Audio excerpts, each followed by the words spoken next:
Hey there, folks. And, we've been apologizing before the shows for a couple weeks now, and now we're on this final episode. I just want to say, we're done apologizing. In fact, we don't want to apologize anymore about anything. No regrets. We've realized that this is the only path. Yeah, apologies are actually dumb and useless. And so we're actually retroactively revoking all of our previous apologies as well. Yeah, there's a pod castle in the distance. And it does look beautiful. And we will reach it. Yeah, we're... in fact, we're so on board with this no apologies train that we're willing to sacrifice our entire listenership just to become part of the pod hand. Yeah, so if you're currently listening to this, you're forfeit. You're going to become, I offer you. Yeah, and don't try turning it off. It won't work. This has been fated to happen. Yeah, you might as well keep listening. And keep listening and enjoy the episode because, we're going to be hanging out with the pod hand soon. All the favorites are going to be there. Mark Maron, Joe Rogan. Jordan Peterson, Peterson. Conan O'Brien. They have an NPR person on there too. They will all be there to watch you be subsumed by the apostles of podcasting. Anyway, no apologies. Let's get on with the show.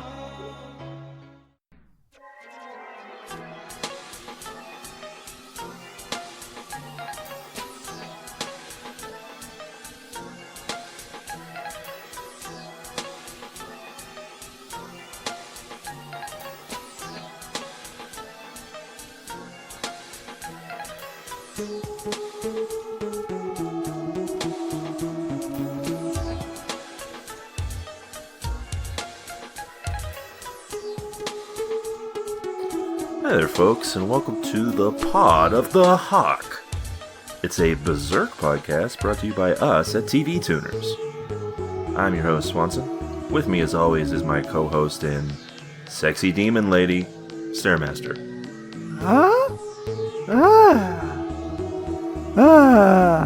You're enjoying this a lot. Oh. Why do I always fall for it? Classic booby lady gambit. Yeah, it always happens, every one of these shows. And with us, as always, of course, our other co-host and demon guy who has sunglasses for eyes, Kieran. It's time to become an evil guy. I'm gonna tell you how to do it. Wow. You sure do make it seem nice to be evil. Yeah, just I wish I could fly around like that. Yeah, you can fly around. You could be like you could be Batman basically. You can terrify Corcus. Yeah, you can terrify literally everybody there. You can totally own Corcus. Yeah, he got owned.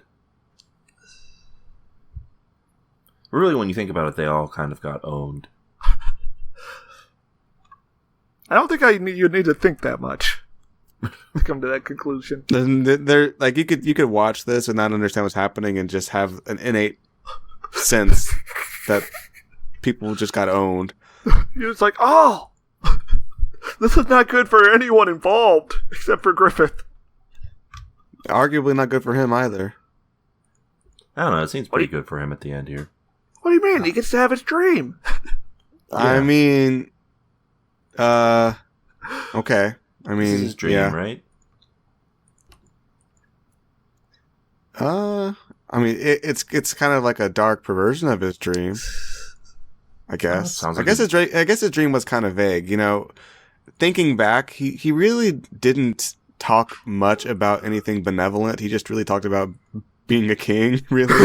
Yeah, so kind of a red flag. We should have noticed that. Well, it's hard to see all those red flags when it's covered in so much blood. Yeah. Ooh, that's a good one, Swanson. Thanks. I write that thought down of it myself. Yeah. So welcome to another exciting edition of the Pod of the Hawk, our final one. We've done That's it. Crazy. We've reached the end of the road with this jam-packed episode. We got 4 episodes of Berserk we're talking about here, and they're Will we survive? yeah, it's hard to say. And it's pretty eventful, these 4. But before we get into all of that, of course, if you're listening to the pod and you got any comments, quips, foresights, otherwise, that you'd like to share with us, well, there's a place for you to do that, and for us to then read them aloud on the pod. You send us an email, our email address, tvtunerspodcast@gmail.com, and we'll read them and give some feedback of some sort. Isn't that right, Kyo? No. No? We don't take emails from these people. They're all dead. True. Oh, you're right. I guess, that's normally what we do, so if you're a new listener after the fact, do you still get sacrificed? That's a great question. No, they're part of the new Pod of the Hawk listener fan base. Oh, yeah, true. Well, yeah, you could then email us, but, it'll be a little hard getting the emails through, given that we'll be in a whole other dimension. Like, time and space will be irrelevant to us. Well, we'll still be podcasting, so I guess... Yeah, it's true. I guess they'll be able to listen to this? I don't know. Like, basically, this podcast, as far as I was aware, is just going to be like the torment for the last few hours of life the listeners have. And well, your that's soul it. will continue on in hell. Yeah, true. Right, but we're for basically just eternity. broadcasting this. We're just broadcasting this to the damned, though, right? Like, Yeah. like regular folks are not going to get to listen to this at all. That's what I thought. Well, anyway. it'll be in the archives, so future generations can listen to this. Yeah. Oh, so they're going to to be able to like witness this. Yeah. Yeah, they can witness us. Okay, well, if that's the case, then we got to figure out how to get like some kind of like, I don't know, connection, interstice type email. And like, we can get the email. It's tvtunerspodcast@gmail.com. We get like a demon to do it for us or something, right? Yeah. I'm sure, Like a little, I'm sure like a Joe Rogan like a knows little, guy. like a little Yeah. little man with like a smartphone for a head or something. Yeah. And a very big nose and no arms. Yeah, and like a lot of teeth. It has to have a lot of teeth. Oh yeah. So what's that email again, Kyo? tvtunerspodcast@gmail.com. That's right. You could be like Geo, who sent us this email. Coming in for a good ep. TV Tuners Actual, this is Dank Nugs Overlord. You are clear to take off on a sick ep. Repeat, you are to take off on a sick ep and riff on some choice bits. Over. Okay. That's it. Okay, well, I Well, mean, don't get your hopes up. I almost feel bad for sacrificing him. He's been great. He's been sending us emails all the time. Yeah, he's a loyal listener. That's why we get to be members of the pod and Keo, because we sacrifice Because we have such a vital someone overflowing with vitality. Yeah, he has so much And podcaster enthusiasm. energy.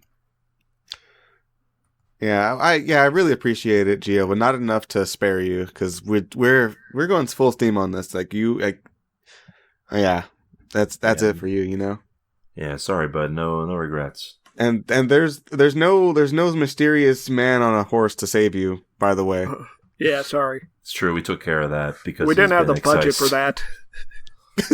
Yeah, he was too hard to animate, so we cut him out. Goodbye. We'd spent all of our money on the giant naked lady. Yeah, True. well, money well spent. They really put the work in. Yeah, they really made you believe that was a giant naked woman. It is true. She was there. She's so huge. What if she stepped on me?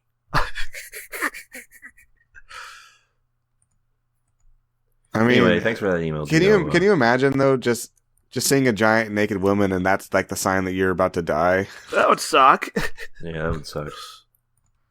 Yeah, I'd be so frustrated. yeah. But yeah, there's one last thing to talk about before we dive headfirst in these episodes. Of course, what'd you guys watch? Anything fun, exciting? Oh, I watched Ted. The Seth Like the MacFarlane movie about like bear the movie? teddy The bear. Teddy Bear. Yeah, voiced by Peter Griffin. Right. Okay. Peter Griffin, yeah. Go Peter on. Griffin. That's right. Yeah, It's for some voiced reason by he's Peter friends Griffin. with. For some reason he's friends with Mark Wahlberg. It's funny because I thought he was voiced by Stan Smith. You mean the guy? No. Who? You mean the guy who did all those puppet stop motion stuff for Terminator and stuff? That's right, yeah. I thought he was voiced by Brian Griffin. No, it was okay. The best part of it was like Patrick Warburton is only on screen for like a total of 90 seconds. Oh. Oh, What if he was on screen for only one frame? alright. It's kind of wild. This bear talks. He's like a stuffed teddy bear, but he talks. Yeah, he has a story arc where he comes from the work beat up because he got drunk and texted a guy and asked him to beat him up. Oh, yeah. Joel McHale was like the bad guy in this, right? Yeah, he's like a sex pervert. Yeah. Oh no. Oh, Giovanni Ribisi kidnaps Ted. Right, okay. I vaguely remember this movie.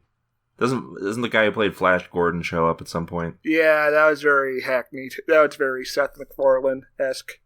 Yeah. Remember that time I met Flash Gordon? Yeah, anyways, Patrick Warburton figures out that he's gay.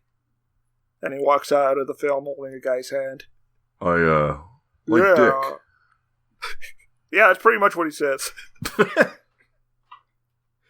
Has anybody ever said like done like the cutaway bit and they just no sold it? They said, "No, I don't remember that." Sure, it has to have happened by now, right? I hope so. Wait, hold on. Seth MacFarlane voices Peter Griffin? Yeah. No. What? No, that's impossible. You sure it's not Peter Griffin? Voicing Peter Griffin? Now, there's a line in the film where he says he doesn't sound like Peter Griffin. And I was like, oh, come on, Ted. You can't do that. That sounds like something you put in when you're a little insecure about the level of voice acting you can do. Anyways, that's my thoughts. It's okay. Don't watch it. All right, I won't. So you're not going to watch Ted 2? Probably not. Okay, I know. I seem to recall that Tom Brady is in that movie. Why? Because it's Does he kiss Ted? I hope so. I've been spending weeks watching Ted's talks, and I haven't seen Ted once yet, and it's getting really frustrating. Oh yeah, that would be. They should have done a TED Talk with Ted. If they made like a third Ted, he would be doing a TED Talk. It would be like how to get stuffed.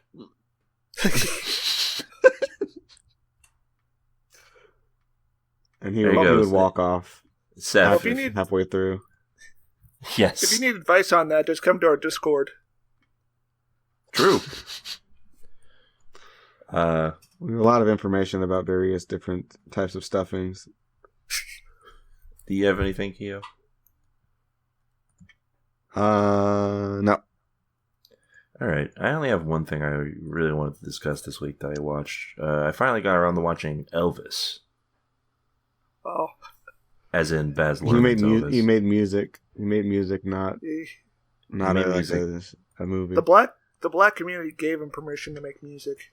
Yeah, he saw black people playing and said, "Hey guys, what if I do that?" And they said, respectfully asked for their permission. Yeah. He said, "Hey, you please." Well, that film implies that it was divine, that he got directly from God. Well, it's weird because the movie implies, one, that he was inspired by seeing black people singing and dancing. Yes. And then two, that he was inspired by Jesus. Yes, there is when he goes into the church as a child and they're doing the soul singing, he has a seizure and starts speaking in tongues. Yeah. But also, I don't think we're supposed to take anything in this movie as being actually true. Well, I did. Because it's clearly like I don't know. It feels like it's like the It's like watching 300 and like they're just making a myth. They're not. It's not about these aren't actual people. But on the other hand, 300's, I thought 300 was like a historical, like historians wrote it, and it was. I thought it was about the American Civil War. Yeah, there's 300 people on each side. Yeah, I mean, no, it's just it feels like they're not. It's not like a biography, which is why it's more fun and interesting than if they had just done a straight biography of Elvis. But they do seem to imply that it is reality, and that you have Colonel Tom Parker narrating most of the film, but oftentimes the film itself will contradict his narration. Yes. Well, yeah, I mean, the film has its own reality. I'm not saying that what happened... I just don't know how much of what happens in the film is true. Like, I don't think Elvis was recording his 1968 special and watched the news break about Robert Kennedy being assassinated. I don't believe he went against the corporation or Tom Parker to do the Christmas special either. I think they made that up. I don't know how true that is. But, anyways, Elvis was a guy who made some songs. Yeah, and sometimes he made good ones. Like, I don't believe Elvis heard that Martin Luther King got killed and decided to make, like, some protest songs. I was talking to my friend, Sirhan. But, yeah, it's a good movie. I normally am not a fan of the sort of style that's, like, no subtlety allowed, all maximalist style, but it works for this for me. I feel like it's very front-loaded with that. Like, it tries to filter out the audience with the first 5 minutes, and then it kind of dies down a little. Yeah, well, the first, like, hour is, like, that ridiculous pace, and then when it slows down, it's really, really good. Like, the final act of the movie is all killer, no filler. Well, that was killing me, that's for sure. I was dying on the inside watching it. It was also killing him. It killed you? You didn't like it? Yeah, I'm too sad to live now. Yeah, it's pretty depressing. It's pretty depressing when your movie ends with the grace note being, Elvis is still fondly remembered and his manager died alone and unloved. Penniless. Yeah, they specifically say penniless. The manager was like a bad dude, like he caused trouble for people. Yeah, what's his name? Mr. Castaway plays him as like a Semitic caricature. Hanks. Yeah, Tom Hanks is playing a villain for one of the first times in film. Yeah, I was confused because they're both named Tom. Yes. Yeah, that must have been easy for him. Anyways, yeah, he plays Colonel Tom Parker as this vaguely Jewish caricature. No, he's supposed to be vaguely European. Yeah, but that's how he played it. The actor. I guess, yeah. But, yeah, I don't know how I feel about Tom Hanks. It's fine, I guess. I mean, he's supposed to be like a devious devil figure, but... Adrian Butler, a.k.a. Elvis, was goated with the sauce. I think we can all agree. Yes. When at the end of the movie, they switched to actual footage of Elvis, and I could not tell the difference between the two of them. Same. It's good stuff. But yeah, Is the sequel good movie. Coming out? I think it should be coming out probably next year. This summer, Elvis is back. They're making a biopic about Priscilla Presley for some reason. Okay, that's kind of a sequel, right? It seems like a cash grab. It kind of seems desperate to me. Yeah. Clearly they should do Sounds like a sequel to me. Elvis's daughter. And just omit all of the parts of Michael Jackson. Yeah, it's sad we'll never get a Michael Jackson biopic. Yeah. Maybe in like years from now they'll do an Elvis style Michael Jackson biopic where we just ignore all of the obvious problems. Just say that it didn't happen. True. He was framed by the government. Yeah, true. They'll have like a scene. It'll be directed by Baz Luhrmann too. We'll have a scene where like the government is like putting like photos of children in Michael Jackson's like room. while he's like asleep in the other room, and they're just like putting this stuff in there. And he like comes out and he's like, "What are you guys doing?" And they're like, "We're framing you." And then they like hold him down and inject him with a syringe, and his skin turns white. Yes. Or no. You have like some CIA wet work guys at the Pepsi commercial in the back. Yeah. And they're like activated, and they set off plastic explosives. This movie sounds like it's gonna slap. All right, everyone look forward to. Depressing. Everyone look forward to Jackson coming in 2032. Or maybe you could call it King of Pop. Yeah. Okay. Innocent King of Pop. Yeah. King of Pop, innocent. Question mark, exclamation point. Yeah. The Moonwalker. But yeah, it's a major tune in on Elvis. It was good. Good stuff. No more of this chit chat nonsense, this idle banter. It's time for the ordained. Some serious business to get to here. Ooh boy. What a interesting sort of. It feels almost quaint to talk about these first two episodes, based off of what happens in the next two. But they seem so mild and harmless. Yeah. The first one we watched, The Infiltration. These two episodes have like some perfect timing, comedic timing for gut stabbing people. I would say. Yeah. Sure. We open up and they're in a graveyard looking for the secret tunnel entrance. And they eventually find it, and Pippin pushes it aside with his big strength. And Guts is like, "Hey, listen, Casca, you don't have to come along with us. We can handle this ourselves." And she's like, "We're the four strongest, so we should all go together." And she's like, "I'm still able to cover your back," which is ironic because he's thinking about covering her back. That's I don't get it. What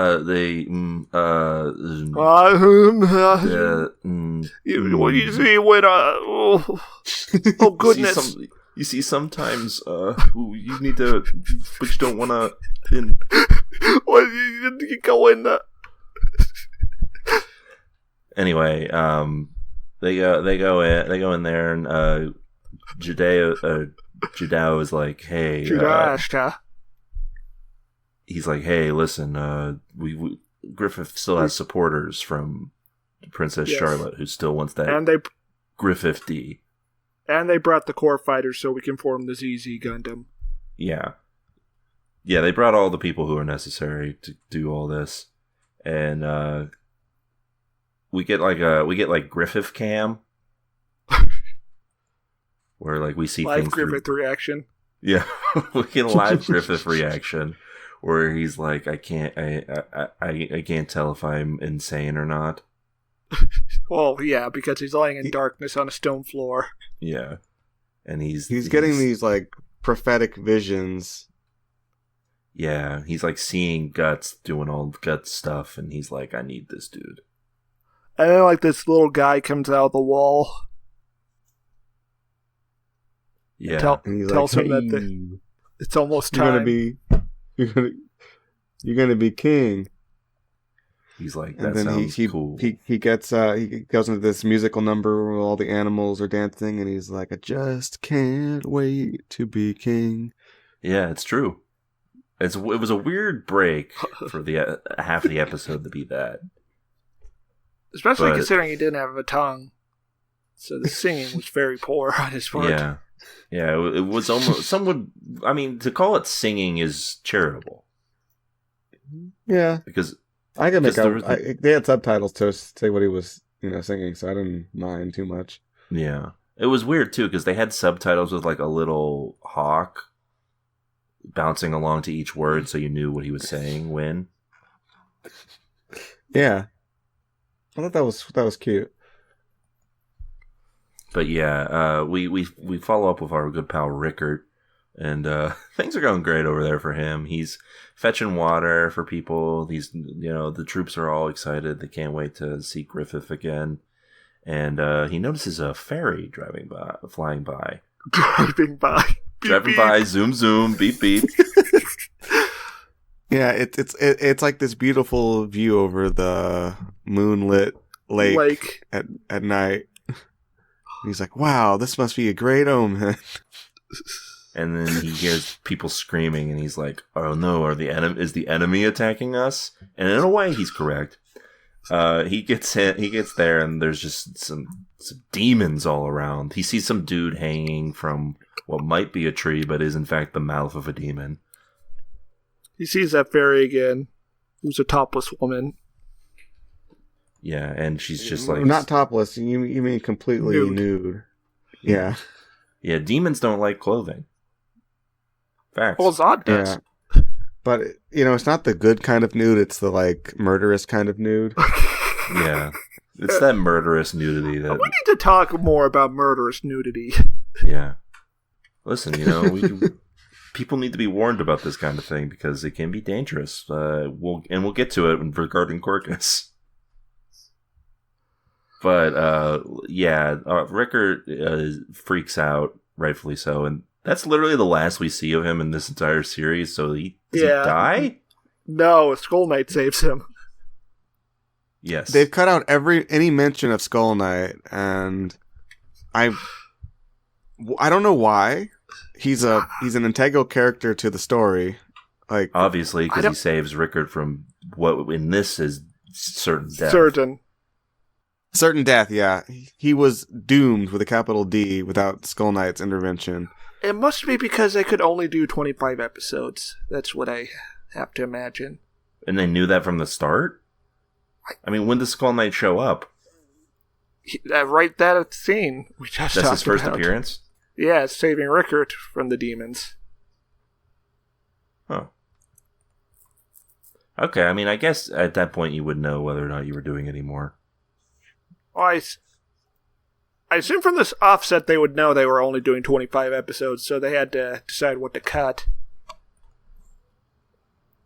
Yeah, so they cut the Black Swordsman arc, but they kind of phoned in the first episode of it. They really should have just cut the whole thing. Yeah. Yeah. And but the fans would have hated that. Yeah, I mean, I don't know. I can't imagine they were happy with cutting the whole arc, though. I assume there was some marketing guy who was like, you have to show him with the one arm, with the cannon arm, and the Dragon Slayer. Or nobody will watch this. Yeah. True.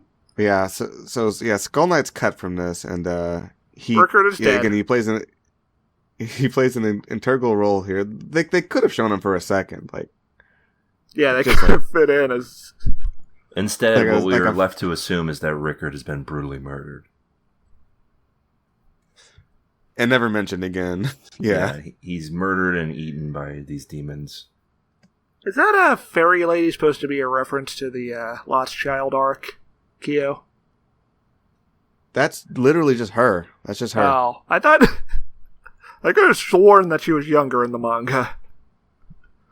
Because this fairy lady has, some D cups. Does she? In this anime, yeah. But yeah, in the manga, she's definitely a child. Yeah. You're saying this fairy lady is stacked? In the anime, at least. Fake fairy. She's an apostle. Right. Yeah, she's literally just like a demon with a bug theme. Damn, worst kind of demon. I think it's okay to be a bug if you're also a sexy lady. Yeah. But anyways, back to the... So, yeah, Rickard is dead. Meanwhile, Guts is leading his friends down the stairway. Yeah, Guts and crew. And they... and there was a lot cut from this sequence. Oh, yeah? Obviously, they had to cut the whole... This is more reasonable. Well, yeah, they cut the whole Skull Knight background story. They also cut the assassin guy from whatever the not Ottoman Empire's called. I think it wasn't just one guy. He had a whole team of freaks. Yeah, he had a posse. But there's the one guy who's leading them. What was his name? It was There's a guy with a team of freaks? Well, no, they're masked dudes. They're like hooded guys. Oh yeah. It was They're like like- Raksha or something. Raksha, I think. Yeah, they're like Arabian assassins, or they're like the Hassan. Yeah. He does some crazy silk stuff, sort of like Master Asia and G Gundam. Damn. But yeah, they don't show up, and Charlotte is not involved in this escape sequence. Unlike in the manga, where she does join the Band of the Hawk very briefly, before taking a poison dagger that was aimed at Griffith. Right. She was kind of there. She didn't really do much, obviously, but she was there to help out. And she presumably wanted to escape with Griffith. Yeah, probably. But that didn't pan out. Anyway, so they go into the torture room. Yeah. The Griffith room. Death chamber. And they discover Griffith, and they're horrified. Yeah. Yeah, it's not he's pretty great. Messed up. He got all It his turns tendons cut. True. Got his tendons cut. He got his tongue cut. Dick cut. Yep. Not confirmed. but Presumably he pretty- doesn't have nipples anymore. Yeah. And like the Guts is like, this can't be Griffith. But it is. He's In just fact, it he's is. completely messed up. Yeah, he's His jaked face up. is freaked.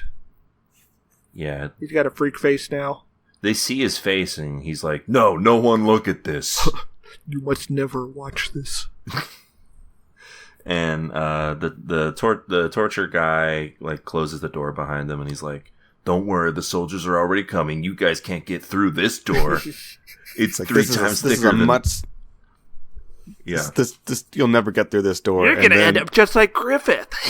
Yeah, he's like, I love I torture really love so torture. much. This guy was the best torture I've ever had. And Guts, without really much hesitation, just immediately just breaks through this door and kills this guy. This guy talks up this door like it's the fucking greatest door ever created in the history of man. He's like, It's on this a power door is- level. He 4 gave times this door thicker. a power level. He's like, this door is 3 times thicker than any door you ever seen before. And Guts is like, so am I. Yeah. And then we get him impaled and he's screaming for a really long time. Yeah, And plummets to his death. Guts immediately just breaks this door to pieces. It's not even like he cuts through it with the sword and the sword goes through the door. He shatters the door off and just stabs this guy. And this guy falls to his death. And then he single-handedly just like slaughters all of these people, all of these guards waiting for them. To the point where all of the guards are like trying to run away, and the main guy's like, "No, you don't retreat." And at that point, everyone else is like, "All right, let's make our getaway," while Guts is busy murdering everybody. Cut to another commander outside. They've all surrounded the exit, and he's like, I heard that... One guy's like, I heard that the 100-man Slayer's there. This is it's so funny that this happens so it ends with someone getting absolutely just demolished. I know. That's why it's perfect timing. He's like, the 100-man Slayer's not real. He can't hurt me. It's merely exaggerated. Yeah, we spent like 3 minutes on this. Him trying to he's calm down. everyone talks up these things happen in war where people talk up a big game. No one man could kill 100 people. Cute Guts already having killed like at least 24 people. 10 people at most. And then Guts runs out of the... And he falls to the ground panting. He's like, okay, he's tired. We can and he take him. immediately kills that guy. He mocks him for showing him that he's tired. He's like, that's how you die in battle, by showing your weakness. And which is like real funny because he's talking too much. They should have just maybe attacked him and had a better chance. They still would have gotten murdered, but it would have been a better chance. But the guy keeps talking and Guts is just like, no. Well, Guts uses that time to catch his breath. And he he kills a whole bunch of people, and they get away. This is some good murdering animation, by the way. They really went out for these last couple of episodes. Yeah, the animation in particular, when Guts like just runs out and stands in front of them with a bunch of other people's blood on him, is pretty good stuff. Is it this episode or the next one where Casca starts wiping blood off of Guts, and Griffith's like, huh? Yeah, Griffith's not happy about that. Or is he? It's really hard to tell because he can't speak. He's salty. Yeah, you can tell. You can see it in his eyes. He's a salty lad. And that is... We end this episode with some of these other soldiers being like, we'll definitely kill all of these guys. Don't you worry. Yeah, that's some normal jack-off. Yeah, it's just some guy. This guy's a replacement, by the way, for a villain in the manga. Oh, okay. The apostle known as Wild. And he, works for the king?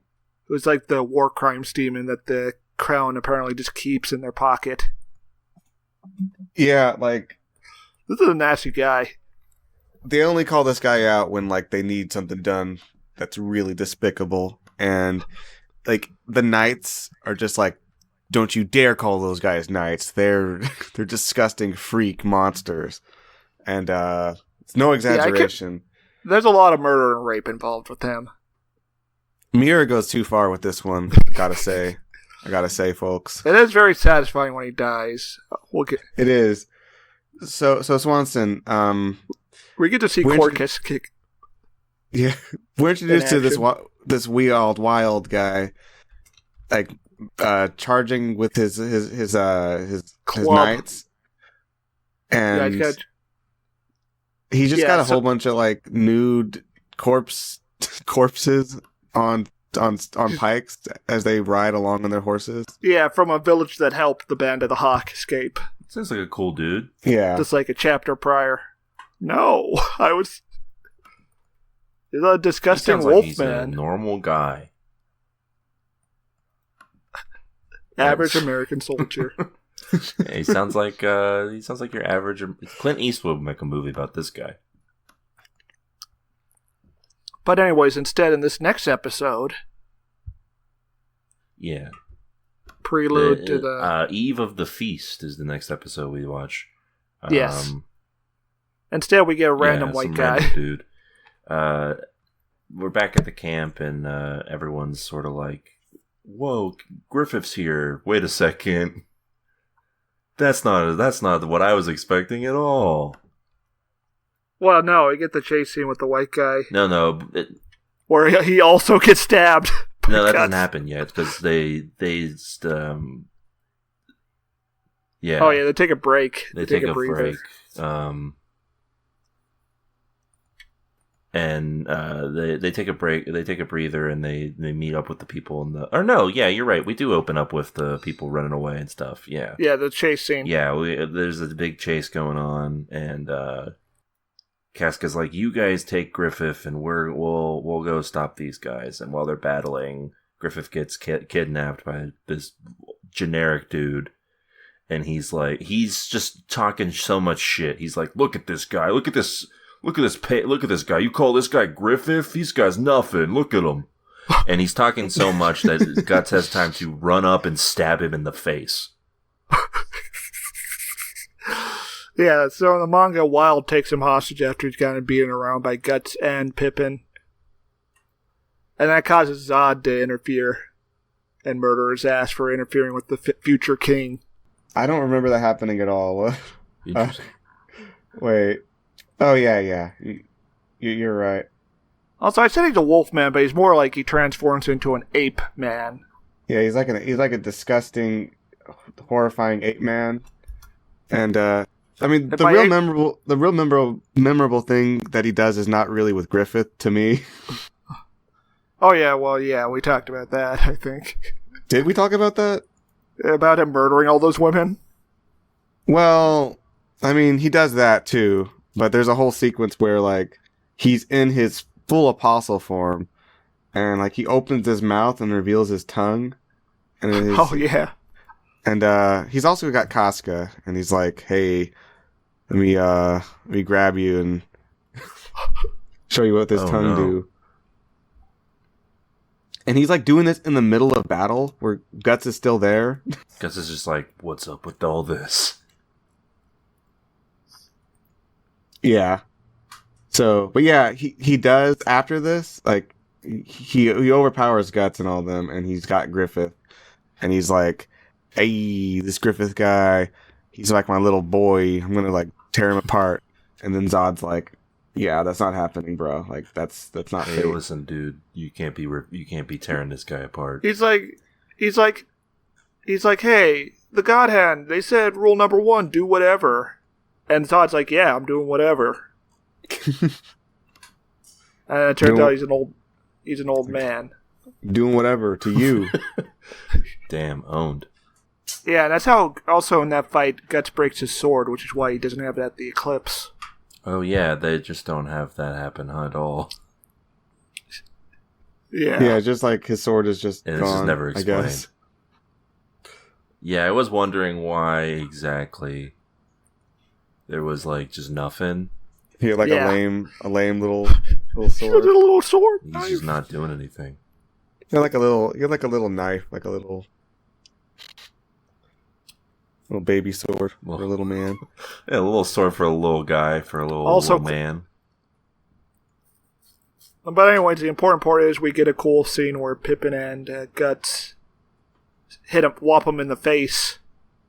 Yeah. Really good. Which is the saddest part that we don't get to see here in the anime. Yeah, Guts, instead they save Griffith and they go back to the camp and everyone's like, "Whoa, that's Griffith?" Poor Corcus. This is the first time I've ever felt sad for Corcus here, but he sort of flips out when he sees that Griffith is literally in no shape. First, he's like, that I'm going to just talk to this guy myself. And they're like, "You can't. He's not going to give you an answer." And he loses it. He's like, "This isn't how this was supposed to go down." He's like, "I knew this was going to happen." Corcus reacts like I do when something horrible happens, where I'm just like, "I knew this was going to happen." Well, to be fair, they didn't know he was in the dungeon. Yeah, true. But yeah, Corcus does not take this lightly. And we get some scenes with Guts. Guts is talking with Jado, and Jado's like, "Yeah, maybe I'll become like a thief boy." And Guts is like, "Yeah, I don't know." He's like, "So what are you gonna do? Like keep fighting or something? What's your dream?" And he's like, yeah, that." I'll do whatever. Yeah, and they're like, "Guts, you should be the man. Griffith's a broken boy, and we want like a strong man like you." Guts is like, I guess. He's like, "I guess this is like what I've been looking for the whole time, and it's right after I've lost everything." Or he says something like, "Why does this happen why does this happen after I lost everything?" or something. It's very sad stuff. Yeah, he's pretty much like this. That would be awesome, but it's not happening. And which really is the theme of all this right now. And Casca is trying to like aid Griffith, and there's an odd scene here where Griffith like falls onto Casca. I think he throws himself onto her. I think that's yeah. He's trying to like do something to her, but he's so feeble that she doesn't even notice what he's doing. And there's something similar where he's trying to strangle Guts. Yeah. Oh yeah, when Guts rescues him, he tries to grab his neck, and Guts just thinks he's hugging. Yeah. Yeah, the warning signs are here. He can't even tell that he's. They're just not very noticeable because he has no tendons. Yeah, the warning signs are here. It's just that everyone's just like, "Oh, it's our good pal Griffith." So one thing I'll say definitely was a little bit weaker in the anime is the whole sequence of getting Griffith back felt like way easier. Well, yeah, because they cut the boss out. Yeah, they cut the boss out, who was this extremely imposing figure who had to have, who overpowered them, and like they basically were ready to die trying to save Griffith. Damn. And so, like, the weight of the fact that Griffith, is not chill with him is a little bit lessened by the fact that like they didn't do that much to get him back in this one. Yeah. Like, yeah, they've as far as this anime goes, they've had harder battles. Yeah, true. But Griffith has like a little vision of himself when he was like himself as a child, being like, "Hey, let's go. We're running. I'm running." And he takes the reins with his teeth of the horse and starts steering the cart away. I don't think he did a good job. I mean, he did the job that was intended. You got step one done. The cart hits a rock and he goes flying into a river. Has a couple more like vision moments here. Yeah, this is kind of sad. He has a dream of his domestic life with Casca, and he's like, "Oh, this is way better than being king." And then he wakes up and realizes he can't have that either. Also, Guts is relegated to being that's a low point. Their child is named after him, and he just has a giant sword on the wall. Yeah. Guts is just like a distant memory. Remember that guy who swung a sword real good that we named our kid after? And you named your son after him? They're like, I want... Which I guess is a happy ending. I guess Guts gets to go do his own thing. Yeah, so then when Griffith wakes up, he's in this creek. He tries to stab himself on a broken piece of the horse carriage. And then he finds the bellet. And he's like, "Huh, I remember you, buddy." And we get a flashback to him getting the bellet by like some old witch. And Guts and who explains that it's the egg of the king.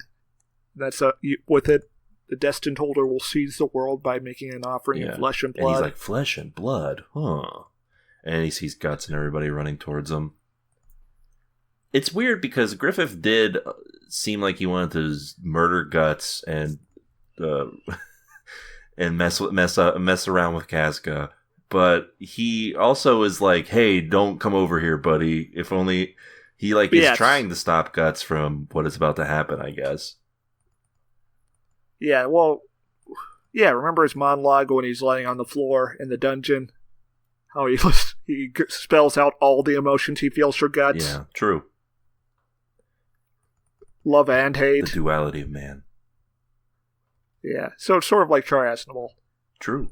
So don't. Char would never.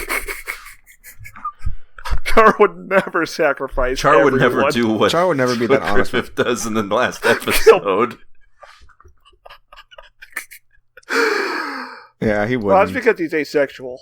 Well, do you think that was an act of sexual desire that Griffith did? You're right. I feel like that was more.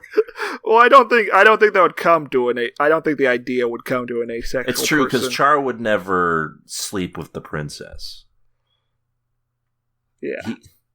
Honestly, he didn't come up with the idea. It's kind of been dangled out there at least 5 times. Yeah. You're right. But anyways, so Guts is running after them. The eclipse is happening. They're all like, "What's going on over there?" And Griffith and Guts is like, "It's ominous." That's an understatement. I would say. He reaches out to Griffith and grabs him by the shoulders, and when the Behelit rearranges into a face, and it starts bleeding from the eyes. It's crying. And then everyone gets teleported into like a crazy demon realm where the face zone. Yeah, just like over the course of a few moments, they just get taken into an actual Yeah, they nightmare. get taken in the face zone Act 1. And Act 2 is even worse. But that's the end of this second episode. Yeah. Episode 3, aka When Shit Gets Real, Eclipse. How are you feeling as this began to unfold, Swanson? You want me to read what's my last note for episode 2? Yeah. Holy shit. This is the one thing we didn't want to happen. God damn. If only they let this asshole die. I mean, if Griffith had just been, tortured and died, everything would be alright. Yes. Yeah. But unfortunately, that was not fated. True. Or perhaps... Yeah, a lot of forces conspired to prevent that from happening. So, we get to Eclipse, in which everyone is in this demon dimension. They're all like, damn, shit's fucked. Corcus is, freaking out, and Casca's like, calm down. He's like, what do you... Calm down? He's like, also, take a look around. For once, Corcus is right. Yes. The one And there's time. a bunch of weird guys surrounding them. And there's a bunch of perverts a bunch of circling sick, them. Some truly sick freaks in this episode, and we don't. That's before the big ones come up. That's before they transform. You already know they're sick freaks. Yeah, these are just there's some sick freaks gathered around to watch whatever's about to go down, and then big naked woman shows up, and she's like, "Hey, what's up?" Yeah, you said big naked very woman. Passionate. Swanson, you're kind of downplaying how big, how naked, and how big she is. Okay, yeah. Tell me. She's got skin, so she can't be that naked. True, but she's out in the distance, but she's still very large. Yes, it's hard to get an exact scale for how big she is because we don't know how large these giant faces are. But, she's several stories tall, at the very least. Yeah. And she's definitely got D cups. Maybe E cups.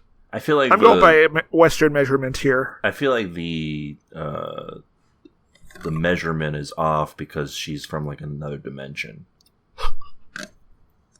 Yeah, I mean, reality is starting to tear apart at the seams here, for sure. Yeah. As this happens when the God hand I would appears. say that's being flippantly disregarded. Right, yeah. So everyone's watching this giant woman demon lady appear, and it's immediately apparent that they're screwed. It's just it's over. You can't witness that, and you're gonna survive. Nothing good ever comes. Because she said it's even shot like the scene from End of Evangelion when the giant ray arises from the clouds. And she's having way too much pleasure for somebody who's just appearing as well. Yeah. She's just showing up and she's already, getting off. Well, listen, it only happens every 216 years, Kyo. Yeah, but they're just starting and she's already,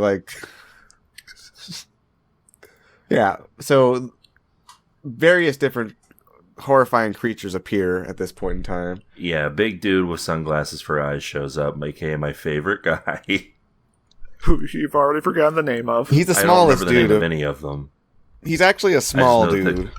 He's smaller than a normal man. Floating around. I don't remember the name of any of them, Stare, because I don't remember if they're said in this, but they are called the God Hand, and that's. I don't think they say their names at all in this. Aren't they normal sized when they showed up during the Black Swordsman arc with the Count? Yeah, I'm pretty sure when they appear during that. Well, they're normal size if you disregard the fact that perspective is broken because they're in an MC Escher painting. Yeah, which we only get a little bit of. We get a vague hinting of. Yeah, well, that's the first thing we see of them is inside that Stare painting, basically. Yeah. You hate to see yeah, the little guy is Ubik, I think is how you would pronounce that. And he just comes out and he's he's giggling, just kind of happily darting between these doomed people, like he's just glad, he's just gleeful and that these people are all gonna die. And I mean, who isn't, And then the other big-faced guy shows up. He's more of Conrad. Conrad, everyone's least favorite. This guy's just called Conrad. Yeah. Yeah. I think all the God Hand are based off of some science fiction novels. Oh, So Conrad, who are the other two? Conrad is, according to the Wikipedia, his name comes from Rogers Zelandzis and Call Me Conrad, a science fiction novel which tied with Frank Herbert's Dune for the 1966 Hugo Award for Best Novel. I guess Conrad is a better name than Herbert. Yeah. There's also Slan. That's the naked lady. Everybody's favorite. Everyone's favorite. And Ubik, of course. Mm-hmm. And the big boss, the big head honcho. Void. Yeah, he's a nasty man. Yeah, so that's a science fiction guy? There's a guy named Void? Well, I don't know about that one. I know the other ones I'm pretty sure are all based off of books. Oh, right. Void probably is too. I just don't know. That's just too common of it. I mean, I figured he was called Void because doesn't he do Void stuff with his head in mind? I mean, he's got a lot of Void imagery, like he appears out of a void. I think because he's a cool wizard type. Each of them has their own little sequence where they appear, and Void's appearance is he comes crowning. He comes out of the moon shadow. Yeah. Yeah, he's like, hey, listen, we're here, and there's nothing you can do about it. Yeah, Void is the one who talks the most, and he definitely spent a few years in philosophy. He's got a degree in philosophy, and he knows how to use it. Yeah, I really want to have a debate with this guy on YouTube. I would not want to debate Void. No, could you imagine you see this guy and he's like, debate me? He would convince you to kill yourself. I mean, if he did it with facts and logic, why would I argue with it? Where do you work out, bro? The library. You have already lost this debate because it has been fated that you will lose this debate. But yeah, he's very polite to these people who he's treating like cattle. Well, yeah, because he already knows what's going to happen to him. He's just enjoy this delicious feast. Yeah.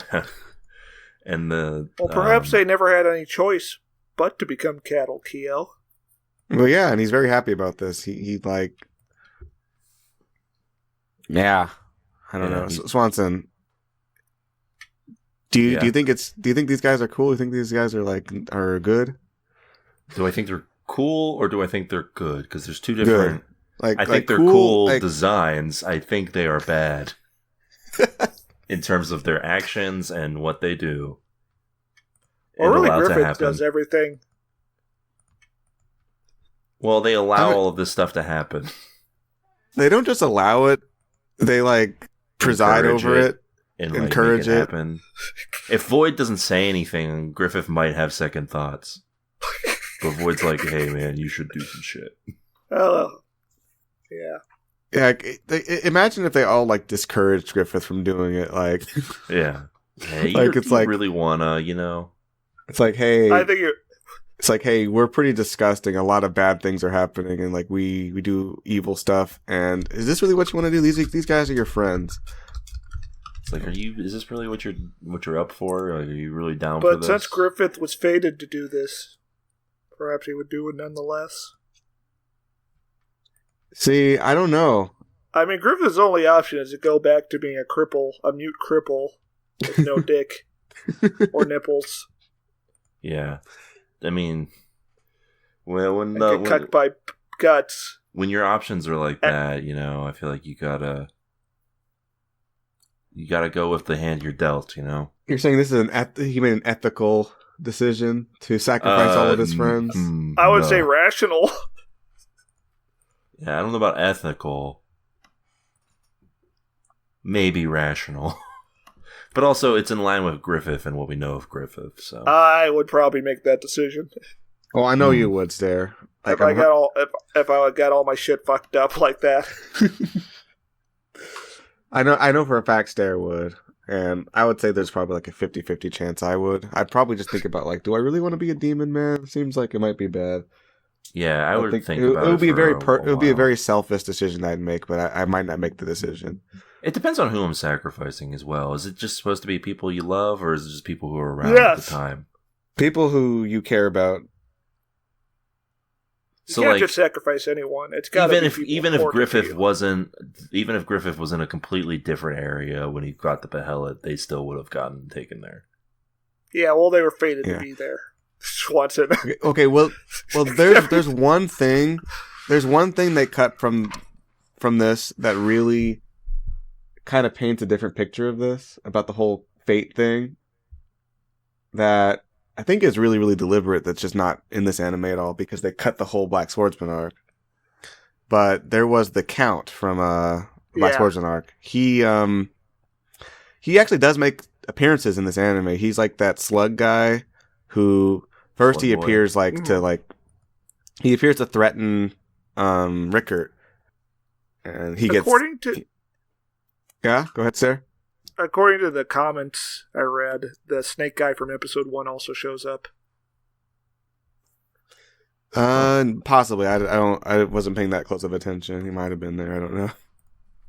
But I think every apostle did go there, but not all of them participated. Well, yeah, Zod is waiting outside. Yeah, like he was still compelled to go there, but he was still like. Yeah, he was like, I'm going to go there because I have to. It's like an obligation, I guess. But he doesn't care about like eating people. He just wants a good fight. Yeah, he's like, I'm not really a hungry boy. You guys do all that. I'll just stay out here. It's not clear if he's the only one who does that or not. Because there's other apostles that appear later on that aren't shown there, but it's possible they were there, but they just weren't pictured, so it's hard to say. All right. Well, so anyways, the God Hand explain what's going on to. Well, what I was getting at though was there was a slug count. Yes. All right. Basically, Guts goes to kill this guy, and he gets the better of him, and basically his backstory was like his. Yeah, he has his own bellet, and he became an apostle because like his wife was like in this nasty cult, and like he's a wife guy.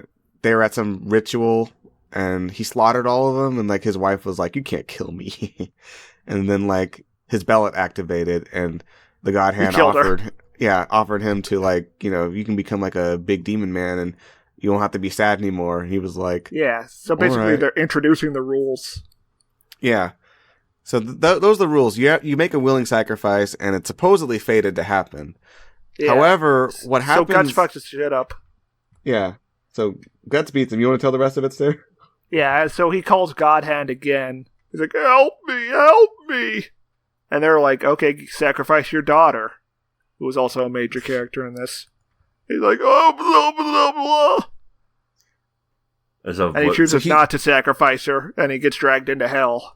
Is that a direct translation? He was able... Yeah. I'm going for the impression. So in this case, in this story, so even if Griffith was like, I'm not going to do that, they would just all die anyway. No. His wife was spared because he chose not to sacrifice her. Not his wife, his daughter. His daughter was spared because he chose not to sacrifice her. Okay. So it is possible. So Griffith just would have been murdered. Well, he dies of his wounds and then gets dragged to hell since they're in the God Hand space. I think if Griffith had said no, like if he just said absolutely not, I'm not doing that, I'd rather die than have my friend see this fate, they would have been like, what? That's crazy, man. But you just broke the chain of the thread of fate. Yeah, we're out, and it would have been over. He could have chosen that theoretically. I think Conrad and Ubik would lose their shit. They were like Monka. But I think that the fact is that Griffith was chosen by the billet because he would make this decision. Yes. Right. And, Griffith is like going through his, we see like a little Griff. Yeah. He gets picked up by a giant flesh hand. Yeah.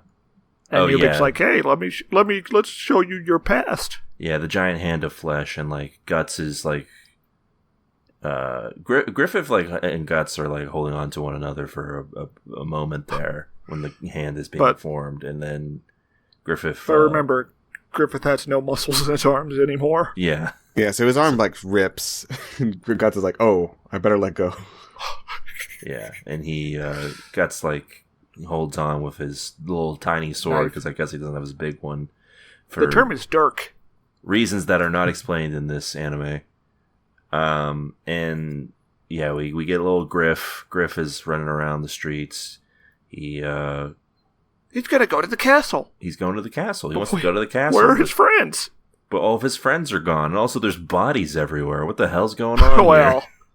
He gets directions from an old crone. Oh, yeah. And, he runs into a dark alley, and then it fades into bodies. He gets this highly manipulative vision. Yeah, I mean, they're really tilting their hand here. I mean, it's true, but it's like you could have gotten any vision here. They're clearly, having to give him this particular vision because the fact of the matter is he still had a choice, and they definitely wanted to convince him to do it. Yeah. But anyways, they just basically slam him with they say, these are the bodies of all the people who've died to get you to the castle, aka your dream. And the path is incomplete still. He's like, well, can't argue that. Bodies. I gotta stack more of these bodies up, honestly. Yeah. Like, I gotta get up in that castle, like, for real. For real. Because if you don't, you'll become one of them. You wasted your time. You wasted all these bodies. They're just stacked here for no reason. Yeah, you gonna waste these bodies, dude? Come on. That's not cool. That's not cool. Really, that's not cool. But also, this is a chain of thought that Griffith probably would have used on his own to justify making this decision. Well, yeah. So maybe they're just speed running. He sees the dead child that we had seen before, who was like the catalyst for Casca to believe that like Griffith's like a real human being. And he sees him. He's like, "Oh yeah, I want to take you to the castle with me, but you're dead, so I can't." And then pretty much he's like, the old lady's like, "Listen, you gotta just add some more bodies to this pile, and you gotta get to that castle, baby." And he's also like, the old lady is Ubik. Yes, the old lady is actually Ubik this whole time. He's like, "It's been me, ha ha ha." And this is honestly, this whole sequence, this must be what being a billionaire is like. Okay, well, just expand on that. Oh yes, just sacrificing people. Just yes, all for more and more and more. Adding them to the pile. Because if you stop, what was the point of sacrificing them in the first place? Is there like a little man who encourages you to do it? Yeah, there's like a little man who encourages you. Oh, Benjamin Franklin! Yeah, well, yeah, Ubik does kind of look like Benjamin Franklin, I'm not going to lie. And he flies around like a kite. Yeah. Wow, he cracked it. But yeah, he's like, "All right, I'm heading towards the castle, baby." And Griffith's like, "Hey, or what happens after the vision ends? Is that when Guts gets to the top of the hand?" Yeah. And then Griffith decides, he says he'll do it. Yeah, Guts gets to the top of the hand, and Griffith's like, "There's only been one person this entire time who's made me question my dream. Forget my dream." Yeah. Yeah. And it's Griffith. Or it's Guts, and he says, "Sacrifice them all." Yeah, pretty brutal. And the hand closes. Yeah. And Guts is like trying to free him. Griffith is like, "I saw all this demon stuff. It's pretty crazy. It's like pretty wild." And like I'm on board. Like this is gonna be me. This is gonna be me from now on. I saw all this demon stuff, and I figured I want in on that. And so I am getting in on that actually. And he does get in on it. Yeah, then that's like his whole deal. All these guys, everybody here gets branded, with that cool brand we saw he saw in Guts earlier. It's not cool. It's bad and scary. It's a cool brand. It's a cool mark. It's totally cool, and that's why people get it tattooed on them. Yeah. In real life, and all the apostles are like, feast. Yeah, they're all like, is it time for the... Hey, I'm here for the feast. Hey, did I come in time for the feast, dude? What would have happened if Griffith said no? Would they have just been like, all the apostles? Yeah. Yeah. It's like when you get to a party late. Like a little cartoon hole would open up beneath all of them and they would fall out of the hell dimension. That's crazy. The thing is that they physically went there. They like... Yes, you're right. That's why they were in the vicinity to attack Rickert and the wounded Band of the Hawk. True. I mean, in a way, I guess they already did get to feast on just people who were around. Yeah, but that doesn't count. That doesn't taste as good as a sacrifice. It's gotta be a sacrifice. Branded people do taste better. That's part of the lore they established during the Black Swordsman arc and here. Interesting. So it's like they're adding like some umami on these people. So this is where the episode ends here, right? Yeah, and we get the final episode, Perpetual Time. Good band name. So yeah, everybody, listen. These big dogs got to eat. These guys are eating. We see a lot of demons eating a lot of people in this episode, and most of them, and they're all yeah characters you like. How did that make you feel, Swanson? Bad, because it made me feel bad because they started with Pippin. Yeah, well, at least he got to go down like a champ. Yeah, so Pippin's fighting off these guys. Well, first Guts is trying to free Griffith, and he sees Griffith in there, like gestating, like a little pupa. And he's like, "Did Griffith want this?" And he fights some demons. And cut to he's in like some like moderate degree of denial there.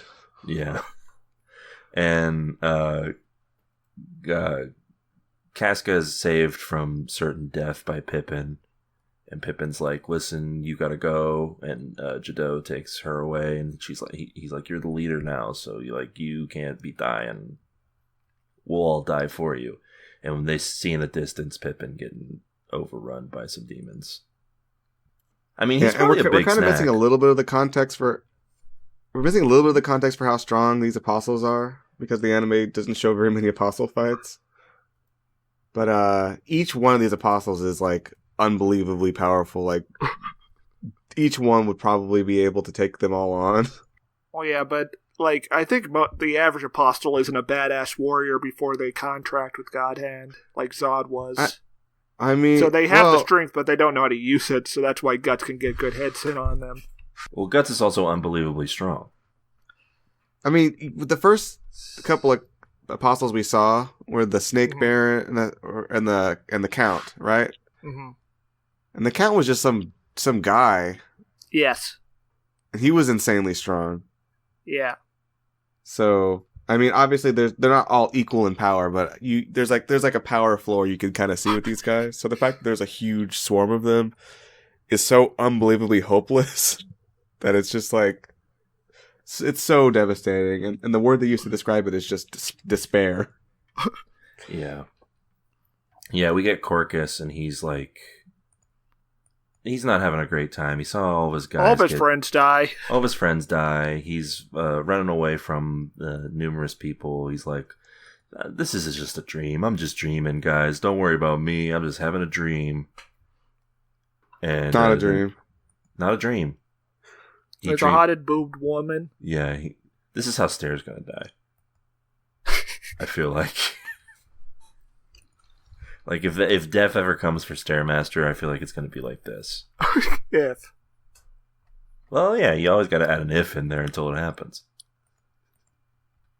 If death comes for Stairmaster, that's what it's going to look like. He's going to show up like a an anime babe. Yeah. A hot. And Stair's going to be so overjoyed. So Bimbo's here, and Corcus is just like, whatever, this is just a dream. Yeah. And he buries his head in her breast.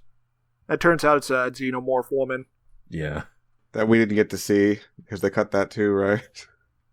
I don't think they actually show him getting eaten by the demon. I think it's just like, obviously no. he's fucked. Like, we didn't get to see that this was like the opening chapter. No, we get to see... We get to see that... We get to see her, yeah. Yeah, we see this fucked up demon with tits. Okay, we do see that. Okay, I wasn't sure which things they cut. They had to show that. Okay, that makes perfect sense.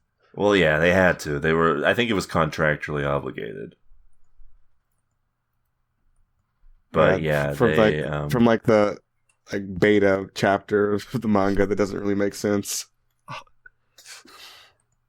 Yeah, Jado the term is pilot. Jado's like running around with Casca, and she's like, "We need to go back." And he's like, "Are you an idiot? Why would we go back? It would suck even more than just dying right now." And then, like, this trapdoor spider demon bites off the horse's legs. Yeah. And they stumble. They stumble through. Jado has some good comments about, like, the struggle. The struggle is real, essentially, is what he says. Mm-hmm. He's like, you gotta keep fighting, and otherwise, and, like, you gotta keep struggling, otherwise, what's the point? And he sacrifices Rest in peace, himself. Jado. He doesn't last long after this. No, he already got his arm almost completely bitten off. And then he just gets got real quick by this demon. Yeah, he shields Casca from the lashing guy. Yeah. And then he gets impaled through the chest. And Casca kills the lashing guy, and oh boy. And Chudao's like, it's pretty cool, right? Oh, I probably should have told you I loved you. Ah! He's like, anyway, he's bye. Dead. We get like Jado Cam where he's like, these are my last words. And then he dies. Rest in peace. What a His guy. last words being, "You sure do cry a lot." Yeah. We get some of Guts, and he's killing lots of demons and whatnot. Casca is like trying to fight off some demons, but they all capture her, and tear her clothes off. Yeah, normal thing to do. And Griffith starts talking about the sacrificial woman. Griffith looks at this and he's like, interesting. Something to think about. So, oh yeah, the God King is born. Well, Griffith is already cooking up his plan when the moment that happens, I feel like. He's already like, I'm getting some ideas here. He's like not jotting it down in a notebook. Especially when he probably sees that Guts is extremely upset about this. Yeah. Yeah, which I don't know why he's so upset about that, honestly. Yeah, it's normal. But yeah, we'll talk about it after the show. Guts is like killing some demons. Guts is killing some demons real good. Yeah. And, he sees Casca and he freaks out, and he gets his arm bitten by a turtle demon. Yeah, well, demon with a carapace. Does that happen before or after Femto comes out? I guess after right Femto's hanging out. I think it's like concurrent. Yeah, because Femto, everyone stops what they're doing, and Femto shows up, and they're like, "Ooh, he's here." Yeah, he's born. Yeah, we see his gross birth, where he's like a nasty little baby bird. Yeah, and he shows up, and he's got a cool sound effect when he flies. Yeah. He shows up, he's a cool design and all that, but he does some fucking fucked up stuff. And he's like, hey, Guts, get a load of this. And, and yeah, he does some stuff. He rapes her. Yes. Yeah, he does. And Guts is like, hey, that's not cool. And so he cuts his own arm off to get free. Yeah. And then some more demons dogpile him. And he can only just scream. And also one of his eyes gets gouged out. Yeah. And then he just screams, and that's it. Cut to white. Credits roll. Credits roll. There's an after credits stinger that's sort of like, one, unnecessary, and sort of, like, it's confusing. Nice. Like, it's confusing, but like, it's not completely confusing because we saw the first episode, I guess, so it kind of works as a closing of this show. I think it's more confusing because we don't know how he got out. True. It's a non sequitur, right? It's like to repeat. That's the end of the show. That's the end of the show. It's Guts screaming as he watched Casca getting raped by Griffith. Yeah, and demons are about to tear him apart. Yeah, so showing an after credit sequence of him just like walking out of a house is the blacksmith's house. It's basically a non sequitur. It's like how did A go? How did A get to B? Yeah, and it's like that's a situation where he that's like certain death, right? Yeah. So would they really have lost that much if they had just put Skull Knight in? Or you'd have to. I feel like you'd have to have like another half episode's worth of falling action. I guess true. Where Guts becomes the titular Black Swordsman. Right. Yeah, I don't know.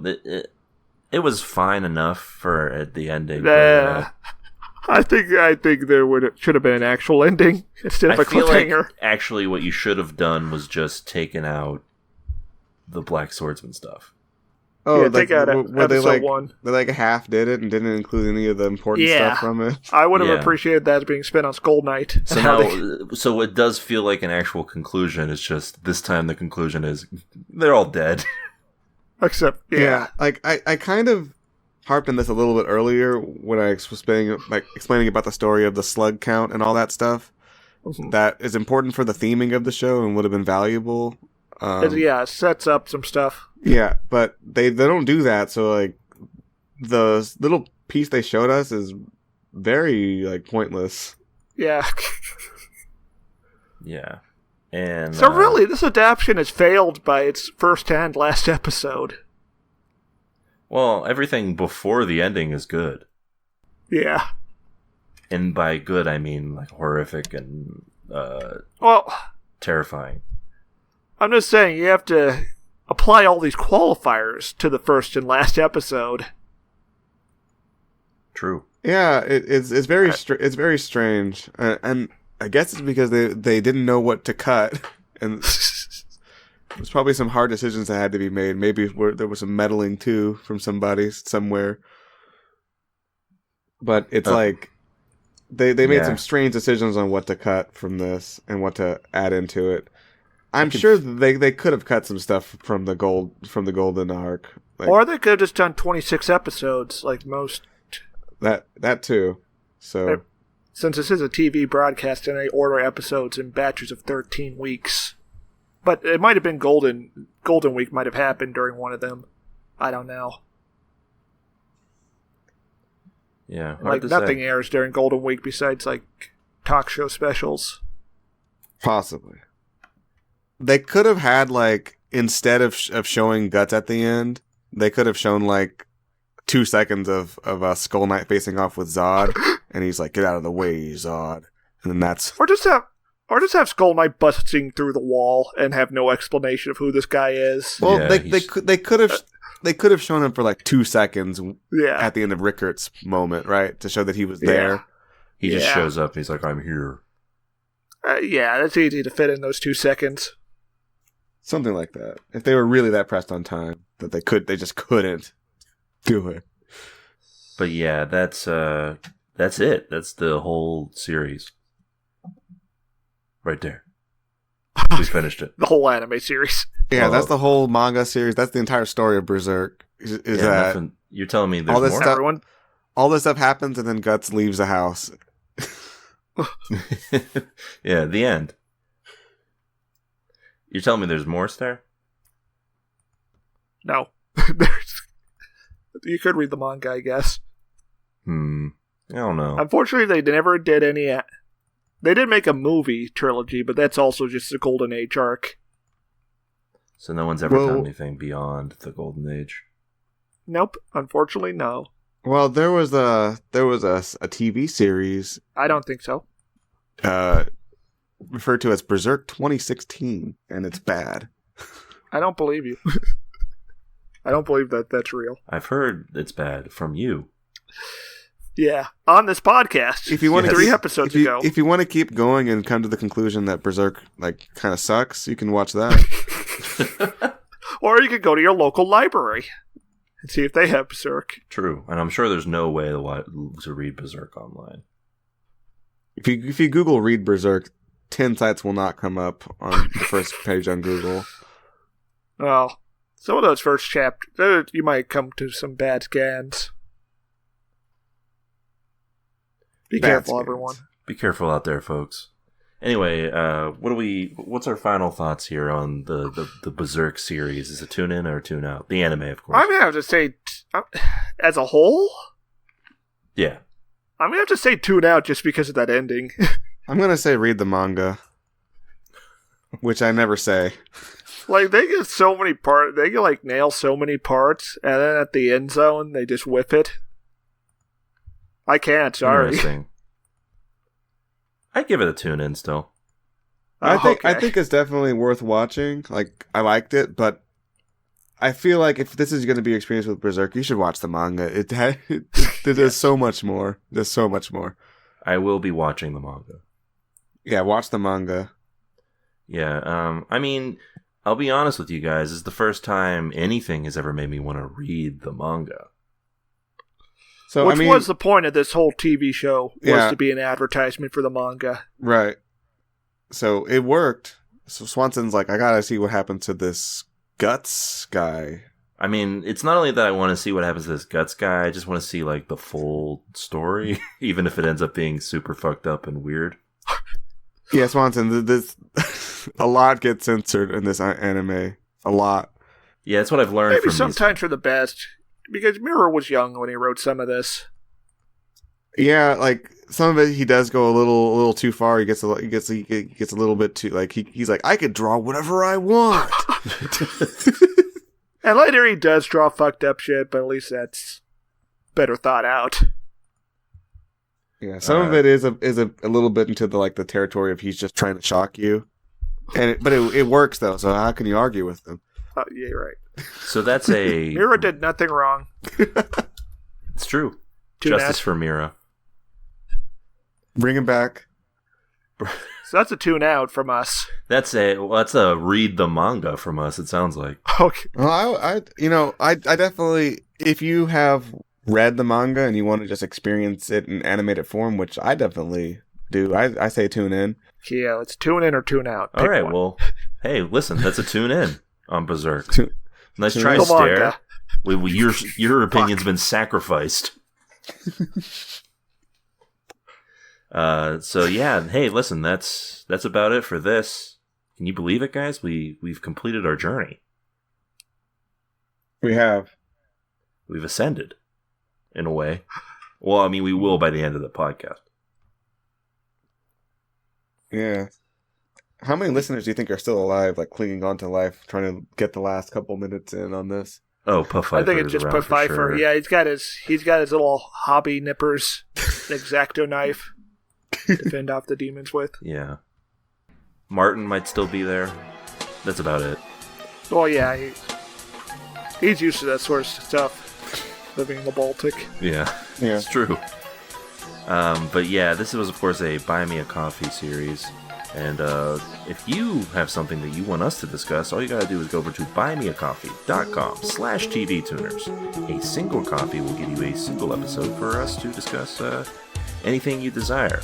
Now, for the rest of the year, which is only a couple more weeks, we're not going to be doing Buy Me a Coffee stuff. In fact, we have a regular episode coming out next week, and then some of our usual year-end stuff, a Christmas app, a recap for the year, all that kind of stuff. But we'll be back. We'll be back next year with more of your Buy Me a Coffee, so keep those submissions rolling in. Please. And that'll about do it for this week's episode of the show.